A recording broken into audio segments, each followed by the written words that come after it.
نحمدو و نصلی علی رسول الکریم اما بعد فقد قال اللہ تعالیٰ فی الکلام المجید والفرقان الحمید فاعوذ باللہ من الشیطان الرجیم بسم اللہ الرحمن الرحیم ان الدین عند اللہ الاسلام۔ محترم ناظرین اور معزز سامعین اکرام، اس پلینٹ ارض کے اوپر کئی ادیان، کئی مذاہب، کئی ریلیجن، کئی دھرم ہیں، لیکن اللہ رب العزت نے اپنے کلام مجید کے اندر ارشاد فرمایا کہ اللہ کے نزدیک تو اسلام ہی سچا مذہب ہے، سچا دین ہے۔ آج کل کا ماڈرنائزیشن زمانہ ہے، تحقیق کا دور ہے، ٹیکنالوجی کا دور ہے، سائنس کا دور ہے۔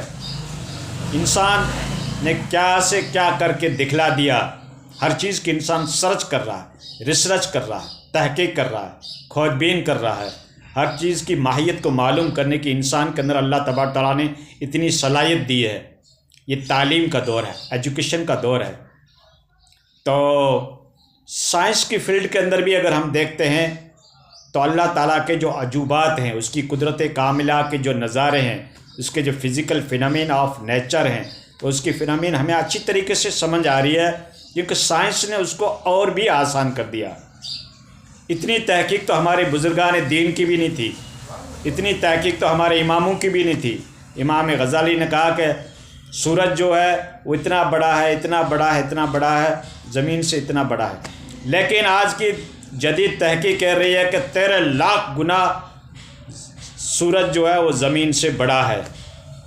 تو جو تحقیق سامنے آ رہی ہے، جو سائنس ڈیولپ ہو رہی ہے، جو ٹیکنالوجی وکست ہو رہی ہے، تو اسلام کی تعلیمات کو سمجھنا، قدرت کاملہ کے ظہور کو سمجھنا، اس کی حکمت، اس کے راز، اس کے رموزات اور اس کے کریشن، اس کے مخلوقات کے اوپر جب سائنس تحقیق کرتی ہے تو اللہ رب العزت کی قدرت اور بھی ہمارے اوپر منکشف ہو جاتی ہے کہ اللہ رب العزت نے کیسی چیزیں پیدا کی جس کی عقل ہماری وہاں رسائی نہیں کر سکتی، اور اللہ نے اس کے اندر کتنے رموز رکھے، کتنی اس کے اندر سسٹم رکھے۔ ایک انسان کی باڈی کے اندر 100 ٹریلین سیلز ہیں اور 1 ٹریلین 100 کھرب کا ہوتا ہے۔ یہ سائنس ہمیں بتا رہی ہے، جو اسٹیبلش ہوئی ہے، جو پروف ہو چکی ہے، وہ بتا رہی ہے۔ اور ایک چائے کی چمچ کے اوپر کتنے جنس ہوتے ہیں، کتنے وکٹوریا ہوتے ہیں، لاکھوں ہوتے ہیں۔ تو یہ ساری چیزیں جو ہے آج کل ہمیں سائنس بتا رہی ہے۔ اور اس پلینٹ ارض کے اوپر 1 انچ بھی جگہ باقی نہیں ہے جہاں پہ کوئی نہ کوئی وکٹوریا، کوئی نہ کوئی اللہ کی مخلوق کسی بھی شکل کے اندر پائی نہیں جاتی ہو۔ تو یہ سب سائنس بتا رہی ہے۔ اب اللہ کی قدرت ہمارے اوپر کھل رہی ہے کہ اللہ تعالیٰ نے کیسی مخلوقات بنائی اور کتنی مخلوقات بنائی۔ یہ سارے حقائق ہمارے کے اوپر کھل رہے ہیں۔ ایک زندگی کو ہم پرپوز طریقے سے، کس طریقے سے ہم اس کو گزارنا چاہیں، کس طریقے سے ہم دین حق کی تلاش کریں۔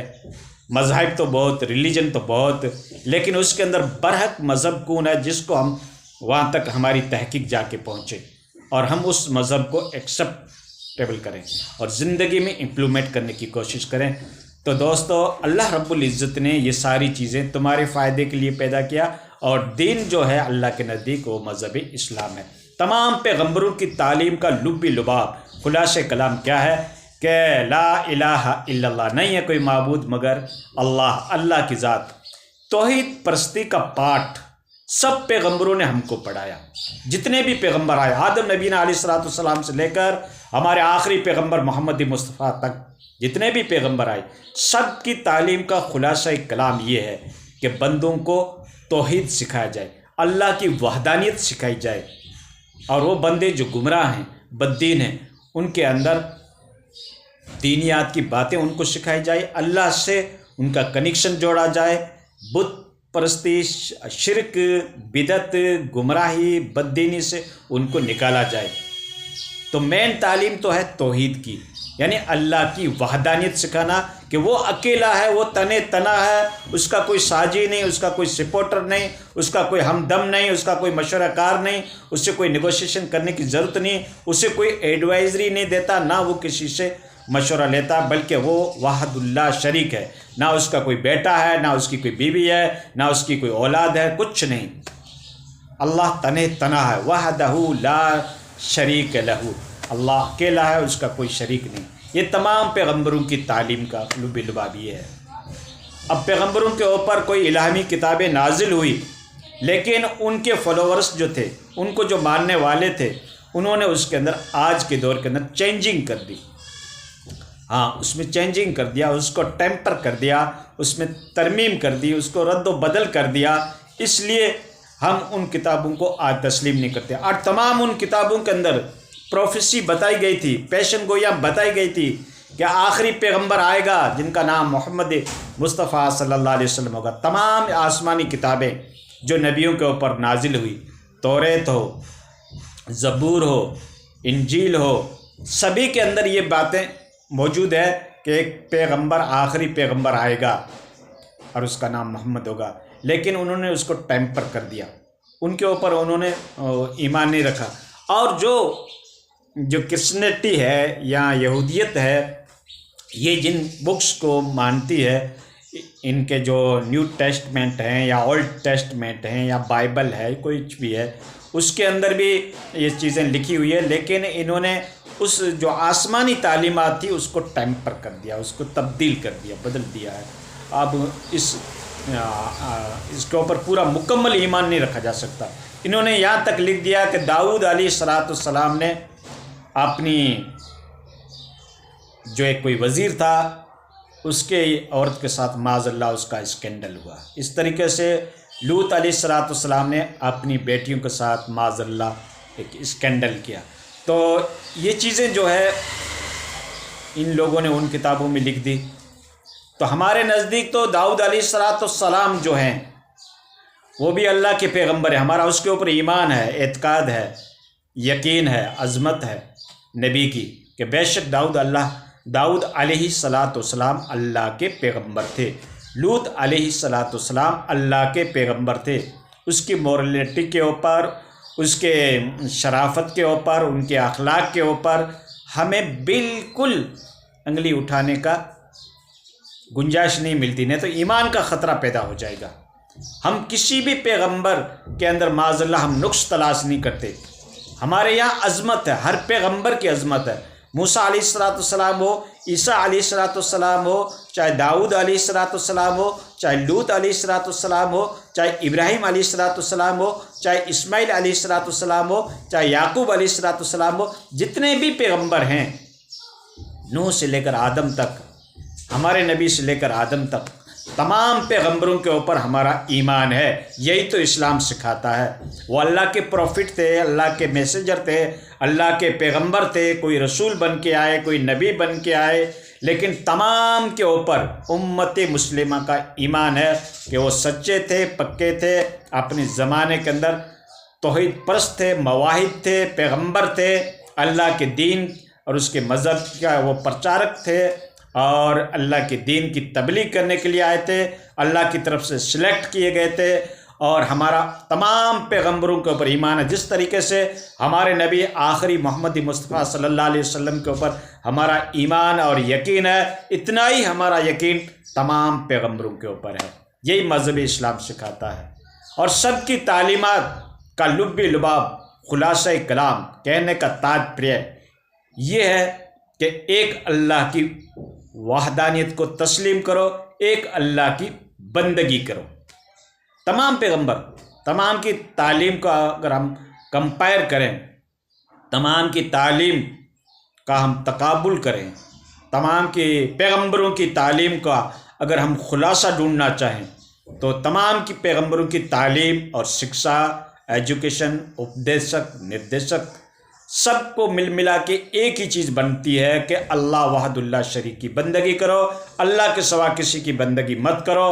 وہی خالق ہے، وہی کریٹر ہے، وہی تمہارا رازق ہے، وہی تمہارا ستار ہے، وہی تمہارا غفار ہے، وہی تمہارے گناہوں کے اوپر پردہ ڈالنے والی شخصیت ہے، اور وہی تمہاری رزق دینے والی ذات ہے، اور وہی تمہیں پیدا کرنے والی ذات ہے۔ خالق وہی ہے، کریٹر وہی ہے، اور تم سب جو ہو اس کی کریشن ہو۔ اللہ کے حکم کے بغیر دنیا کا پتہ بھی نہیں ہلتا۔ اللہ نے اپنی مرضی سے ہم کو پیدا کیا ہے، ہم اپنی مرضی سے پیدا نہیں ہوئے۔ ہمارے ماں باپ نے ہم کو پیدا نہیں کیا، ہمارے ماں باپ نے تو ایک چھوٹا سا کام کیا، اور اللہ نے ہم کو پیدا کیا۔ پیدا کرنے والی ذات اللہ کی ہے، تو ہم گاڈ کی ول کو تلاش کریں اللہ کی مرضی کس میں ہے، اللہ ہم سے کیا چاہتا ہے۔ تو اللہ نے ساری تعلیمات ہمارے سامنے کلام پاک میں بتا دیا کہ تمہاری پیدائش کا مقصد کیا، اللہ کی بندگی کرنا، اللہ سے مانگنا، مدد ہو، دعا ہو، حاجت ہو، مسائل ہو، ایشو ہو، پرابلم ہو، کوئی بھی ہو، وہ ہمیں اللہ کے سامنے پیش کرنی چاہیے، کیونکہ ہمارا کریٹر وہ ہے، ہمارا معبود وہ ہے، ہمارا خالق وہ ہے، تو ہمیں اس سے مانگنا ہے۔ جو چیز مانگیں گے ہم اللہ سے مانگیں گے، ٹھیک ہے ہاں۔ اور عبادت کس کی کریں گے؟ اللہ کی کریں گے۔ اس کے کوئی سپورٹر نہیں ہے، اس نے کوئی الگ الگ کارے پہ نہیں لگا رکھا ہے کہ یہ وہ کرے گا وہ یہ کرے گا۔ ہاں ٹھیک، اس کے فرشتے ہیں جو اس کے حکم کے تابع ہیں، اس کے مطیع ہیں، اور فرشتوں میں گناہ کرنے کی صفت نہیں ہے۔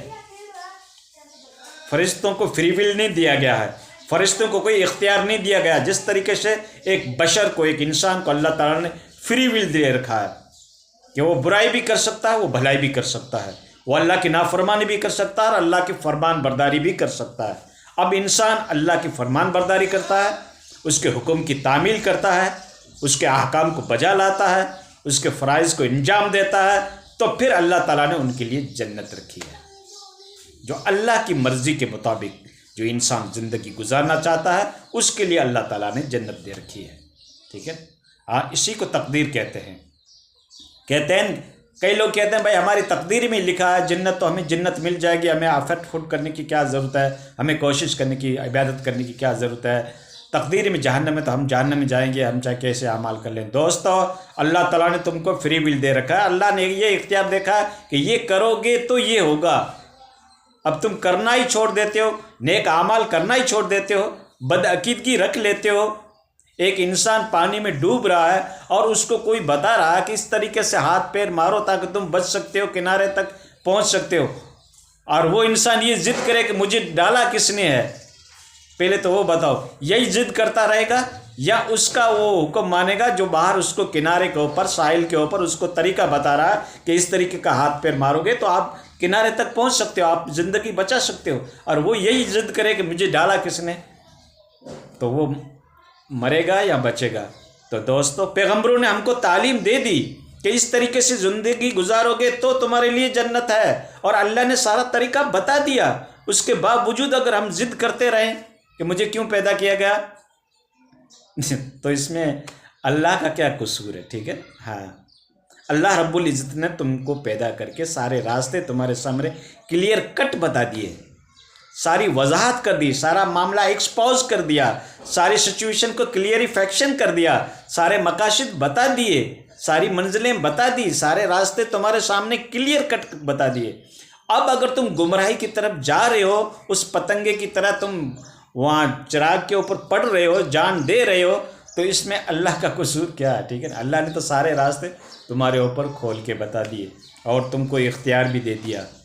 ہاں، انسان کا سب سے بڑا کمال تو یہ ہے کہ اللہ نے انسان کو اختیار دے رکھا ہے، اور فرشتے تو مجبور محض ہیں، اس کو تو کرنا ہی ہے، بندگی کرنا ہی ہے، اس کے حکم کی تعمیل کرنا ہی ہے۔ اس کے اندر نفس بھی نہیں ہے، فرشتوں کے اندر خواہشات نفسانی بھی نہیں ہے، انسان کے اندر خواہشات نفسانی بھی رکھا ہے، انسان کو حریص بھی پیدا کیا گیا ہے، انسان کے اوپر اتنے لوازمات بھی ہیں، انسان کو اللہ تعالیٰ نے اس مادی اسباب سے بھی ان کو منسلک کر رکھا ہے، اور کئی ایک ضروریات ہے، ان تمام ضروریات کو فیش کرتے ہوئے، ان تمام ضروریات کو اٹینڈ کرتے ہوئے، پھر بھی وہ وقت نکال کر اللہ کی بندگی کر رہا ہے، اللہ کی رضا کو تلاش کر رہا ہے، ساری اپنی خواہشات نفسانی کو ٹھکرا کر، ساری اپنی اولاد کو چھوڑ کر، اور پھر وہ اللہ کے حضور میں جھکتا ہے، اور پھر اللہ کا خوف دل کے اندر پالتا ہے، بندگی کرتا ہے، تو بے شک اللہ اس کے اوپر راضی ہوگا، ٹھیک ہے ہاں۔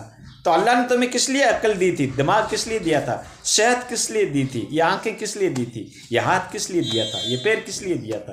اللہ تعالیٰ کی ایک ایک بدن کا پارٹ، ایک ایک آرگن جو ہے وہ اللہ تعالیٰ کی نعمت ہے۔ اس نعمت کو کس طریقے سے آپ یوز کر رہے ہو، کس طریقے سے آپ برت رہے ہو، وہ دیکھو، صحیح برت رہے ہو غلط برت رہے ہو، یہ تمہارے اوپر نربھر ہے، اللہ کا اس میں کوئی قصور نہیں ہے، ٹھیک دوستو۔ اللہ ہمیں نیک زندگی گزارنے کی اور صحیح زندگی گزارنے کی اللہ ہمیں توفیق عطا فرمائے۔ میرے رب کی توفیق کے بغیر بندہ کچھ نہیں کر سکتا۔